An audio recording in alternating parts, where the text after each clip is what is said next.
ఈ వీడియో నువ్వు ఇప్పుడు చూస్తున్నావంటే ఇది యాదృచ్ఛికం కాదు మిత్రమా. నువ్వు స్క్రోల్ ఆపిన క్షణమే యూనివర్స్ నీ వైపు చూసింది. నువ్వు చాలా రోజులుగా నీ లోపలే పోరాడుతున్నావు. ఎవ్వరికీ చెప్పుకోకుండా, ఎవరికీ చూపించుకోకుండా నవ్వుతూ ఉన్నా నీ మనసు మాత్రం అలసిపోయింది మిత్రమా. నువ్వు అడిగావు కదా, నా జీవితంలో ఇలా ఎందుకు జరుగుతుంది, నేను తప్పేం చేశాను కానీ నాకు సమాధానం రావడం లేదు అనిపిస్తుంది.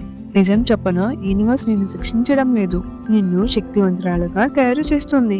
కొన్ని ఆలస్యాలు నీ జీవితం నాశనం చేయడానికి కాదు, నీ తప్పు దారిలోకి వెళ్లకుండా ఆపడానికి. కొన్ని తలుపులు మూసుకుపోయాయి కదా, అవి నీకు సరిపోని చోటికి నువ్వు వెళ్లకుండా యూనివర్స్ కాపాడింది. నువ్వు నిద్ర లేని రాత్రులు గడిపినప్పుడు, కళ్ళల్లో నీళ్లు తిరిగినప్పుడు, ఎవరు నాకు లేరనిపించినప్పుడు యూనివర్స్ మాత్రం నిన్ను వదలలేదు. ఇది నీ వీక్నెస్ కాదు, ఇప్పుడే నువ్వు బలంగా మారుతున్న దిశలో ఉన్నావు. ఈ దశ నీ జీవితానికి ముగింపు కాదు, ఇది ఒక టర్నింగ్ పాయింట్. నువ్వు ఇక్కడితో ఆగిపోవడానికి కాదు, ఇక్కడి నుంచే నువ్వు మరింత ఎత్తుకు వెళ్ళడానికి. గుర్తు పెట్టుకో, డిలే అంటే తిరస్కరణ కాదు, బ్రేక్ డౌన్ అంటే ఎండు కాదు. నువ్వు పడిపోయిన ప్రతిసారి నీలో కొత్త శక్తి పుడుతుంది.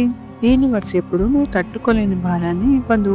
నీ భారం ఎంతైతే నీ శక్తి అంతకంటే ఎక్కువ. ఇప్పుడు క్షణం ఆగు, కళ్ళను మూసుకో, ఒక లోతైన శ్వాస తీసుకొని మనసులో ఇలా చెప్పుకో, I am product by the universe, good thinkings are coming to me, I trust divine timing. ఈ మాటలు నీ హృదయానికి తాకితే ఈ వీడియో నిజంగా నీ కోసమే మిత్రమా. ఇది నీ ఫస్ట్ అడుగు కాదు, నువ్వు తిరిగి లేచే క్షణం. ఈ యూనివర్స్ నిన్ను వదలలేదు. నీ అద్భుతం ఆలస్యం అవుతుందని కావచ్చు, కానీ ఖచ్చితంగా వస్తుంది.